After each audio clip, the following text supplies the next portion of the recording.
Okay, so today's video is going to be about photosynthesis, and if y'all remember from your freshman year, photosynthesis is divided into two parts. Remember, we have light reactions as well as the Calvin cycle, or the light independent reactions. And so today's video we're going to focus just kind of on photosynthesis in general, big picture stuff, and the light reactions. This next video will focus on the Calvin cycle and the those light independent reactions. So remember, photosynthesis is just these photoautotrophs. Remember, photo is light, it is not picture. So it's these photoautotrophs. So we've got self-feeding organisms that use light. So they convert the light energy into stored or chemical energy.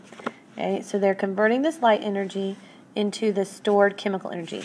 Remember our first law of thermodynamics? If y'all remember that first law of thermodynamics, the fact that energy can neither be created nor destroyed, but it can be transformed. And that's what we're doing here, transforming this light energy into chemical or stored energy. It is the basis of the ecological pyramid, right? The biomass here that is produced supports nearly all living organisms on the planet. So let's look a little bit closer at the leaves, because the leaves are the portion of the plant that's actually going to do the photosynthesis. Okay, so the leaf is where we're actually going to do photosynthesis, right? So this is a cross-section of a leaf, a very zoomed-in section of a leaf. Think about scale. Here's the top of my leaf here. Here's the underside down here. Most leaves are not this fat. So we've really zoomed in on this cross-section here of the leaf. So let's look first at what's called the cuticle. And so the cuticle is going to be this thick, waxy layer that covers the surface of the leaf, the upper surface of the leaf. It is waxy. So if you remember from organic compounds, waxes are types of lipids. So it's going to help prevent water loss. It's going to be essentially kind of a water repellent, because remember, it's going to be hydrophobic, so it's not going to attract water to the air. It's going to provide a pretty good waterproof barrier. Think about organisms that are in a drier environment, for example, like succulents in the desert. So in a drier environment like the desert, the cuticle is going to be very thick, trying to help combat water loss so the plant doesn't dry out. The plant also has a lower and upper epidermis. Oh, that's never going to fit there. So the epidermis of the plant acts a lot like our epidermis. Remember, our epidermis is our skin. So there's an upper one, and we've got a lower epidermis. So like I said, that's going to act as a barrier for the plant. In the middle here, so these two layers here in the middle, we have the spongy layer down here, and then we have what's called the palisade. And these are both parts of the mesophyll. So the palisade and the spongy layer of the mesophyll. Remember, meso is middle. Middle of the leaf, phyll is leaf. And so in the spongy layer and the palisade layer, this is where we're going to see most of our chloroplast. So this is where the bulk of our photosynthesis is taking place, is here in this middle layer of the leaf. Not in the epidermis, not in the cuticle, in the palisade and the spongy layer, spongy mesophyll there. The spaces in here, you can see in the spongy layer, you've got all these spaces and these holes. Those spaces are for the gases. They're a place for the oxygen to go, and but as it's trying to leave the plant, the carbon dioxide when it comes in. So these are for those open spaces. There are for places for the gases to be able to fit into the leaf. Also on the leaf, we have these openings here.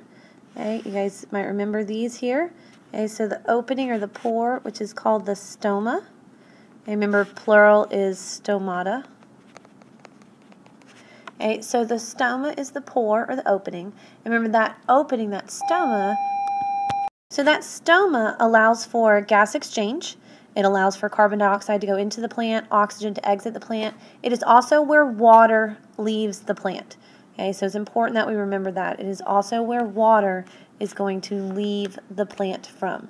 So gas exchange occurs through the stoma, as well as water leaving the plant during transpiration. Okay, then we also have the vascular tissue in the plant there. Okay, you can see the vascular tissue here. Okay, so our vascular tissue is our xylem and phloem. Okay. I'm going to get a new picture. We're going to put a new picture up and kind of clean this up a little bit. That one was getting too crowded. Okay, so we've got the vascular tissue here. Okay, so there's that vascular tissue, which is the xylem, which allows for water movement. Okay, remember the plant takes water in through the roots, so the xylem is going to bring water from the root to the shoot. So xylem is for water transport, and then the phloem, which is for sugar transport. So when photosynthesis is complete and they've made these organic compounds, it'll take the sugars from the source, okay, which would be the leaf, down to the sink, which is usually down in the roots, down in the storage area. So xylem transports water, phloem transports, is going to transport the sugar. Okay. So we've got our basic anatomy of the leaf here. Okay, so again, we've got a cuticle, upper epidermis, lower epidermis. Here's the stoma there. Okay, remember those stoma are surrounded, those little cells there. If y'all remember, those are called guard cells that surround the stoma. The stoma is the actual hole. It's a space, it's an opening, it's a hole. The guard cells surround the hole and control whether it's opened or closed. And we'll talk more about that when we talk even more about plants. Okay, then we've got that palisade layer, the spongy mesophyll with the spaces for the gases. So the leaf has a lot of stuff going on. Okay, so now let's zoom in even further, okay, and we're going to look at the chloroplast. But before we do that, let's kind of think a little bit about the surface of the surface area of the leaf. Okay, so here's our leaf. Okay, and remember the leaf is what's doing photosynthesis. Okay, so what would this broad surface area, what's the point in that for the leaf? All right, we need to keep in mind that leaves are going to have a high surface area to increase sunlight absorption, right? If I increase the area, my surface area in particular, right, I'm going to increase light absorption. The problem is when I increase my surface area and I increase light absorption, I'm also then going to increase water loss through transpiration because the underside of my leaf is going to be just as big as the upper side of my leaf, and so I'm going to have more stoma. So I'm going to increase my water loss. So a lot of plants will have evolutionary adaptations to deal with that, to try to prevent excess water loss, to try to maximize photosynthesis by increasing enough surface area, but also prevent excess water loss. Let's zoom in even further. So now we've zoomed in to a chloroplast. Okay, and hopefully this is familiar to you. You guys should have seen this your freshman year. Okay, so as we're zoomed in on the chloroplast, remember this is not a cell. Okay, this is a chloroplast, which is going to be in a cell. So plants are going to have tons of these. They can have more than one of them in a cell. Obviously, they're going to have more than one cell in the leaf. Okay, so just keep in mind, when we're talking about photosynthesis and we're talking about making these sugars, we're talking, tons and tons and tons of these chloroplasts because they're even smaller than the cell, and each cell has more than one of them. Okay, so let's look at the chloroplast itself. The chloroplast is going to have three membranes. Okay, so we've got an outer membrane, an inner membrane, and the thylakoid membrane. The one we're going to be the most concerned with is going to be the thylakoid membrane. And so that thylakoid membrane is folded. So you see it's connected here, okay, and it's folded into these folds. And each individual fold is a thylakoid. If you look at these and they kind of look like a stack of coins, okay, the whole stack of coins is a granum. Okay, so here's my whole stack of coins. Each individual coin is a thylakoid. Okay, grana is plural for these. So in the chloroplast, I've got multiple stacks of these thylakoids, so multiple grana in there. And the membrane is going to be very important because remember we've got let's talk about the membrane structure for just a second. So the membrane is going to be important to the chloroplast because it is a phospholipid bilayer. Okay, so just like your cell membrane, so this is a phospholipid bilayer, and it's got proteins in it. So it's going to be able to act as a barrier. It's going to separate space, which is going to be important.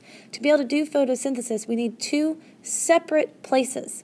Okay? We have to be able to build concentration gradients on either side of the membrane. So it's going to help us be able to separate the processes and to be able to build concentration gradients. And if we couldn't build these concentration gradients, then photosynthesis would not be able to happen. So the membrane is a must. If that membrane is damaged for any reason, photosynthesis is done. It's not happening. Also, the chlorophyll and any other pigments that are able to absorb the light, they are embedded in the membrane. They're embedded in these thylakoid. Okay, they're embedded in that thylakoid membrane. And you got to have the chlorophyll or the pigments to be able to absorb the light. Okay, so let's talk for a second then about this light and what the light helps do for the plant and how it helps drive photosynthesis. Okay, so as most of y'all know, we have visible light. We have the visible light spectrum. Okay, and so we have different wavelengths offer different colors. Like you can see here, I've got purple is about 400 nanometers, red is about 700 nanometers. Okay, so that's how we have different colors of light, is with the different wavelengths. And if y'all remember, we see what's reflected. Okay, so for instance, if I have a red shirt on, that means the pigments in that shirt are the pigments in that shirt are going to be blues and green and purple. Okay? Because remember, pigments absorb light. Okay, so pigments absorb light. So I see what is reflected. So if I see a red shirt, that means that shirt has to have pigments that are absorbing all those other colors that would make the shirt not look red. Okay, and so plants are going to have a variety of photosynthetic pigments in them that are going to help absorb the light. Okay, and so if you think about it, plants look green. So if you think about chlorophyll, chlorophyll is our main pigment that we think of in a plant, right? So if I'm talking about chlorophyll, okay, some of y'all may even remember that chlorophyll means green, right? And so I'm talking about green leaf here. I'm not talking about green wavelengths of light, right? Chlorophyll does not absorb green light. The plant looks green, which means the chlorophyll actually reflects the green light and absorbing the other colors. We're going to look at a graph of that in just a minute. We've got some major pigments here for plants. We've got chlorophyll A, and then we actually have two kinds of chlorophyll. Okay, so we have chlorophyll A and we have chlorophyll B. Both of those are absorbing in the green range area, or not absorbing the green range area, I'm sorry. They're reflecting in that green range area. And then we have some what are called carotenoids. Okay, and so the carotenoids are going to be a lot of our oranges and yellows. Okay, so we have two categories really of carotenoids. Okay, so I've got xanthophylls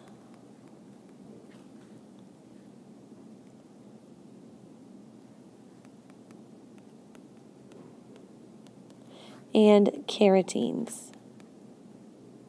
And remember, both of these are examples of carotenoids. And so carotenes are orange and xanthophylls are yellow. Like carotenes you would see a lot of in carrots. Xanthophyll you'd see a lot of in like yellow squash.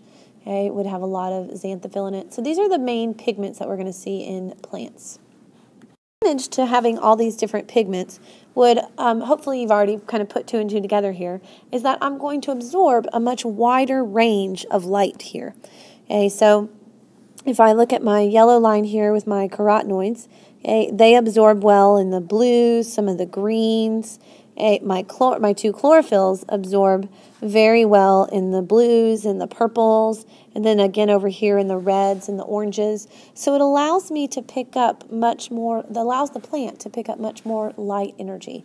But you'll notice where the least amount of light energy is being absorbed is right there in that green and yellow range, which is why then the plant is going to look green. So when we're given information about wavelength and light absorption, we can start to apply that to how that will affect the rate of the photosynthesis.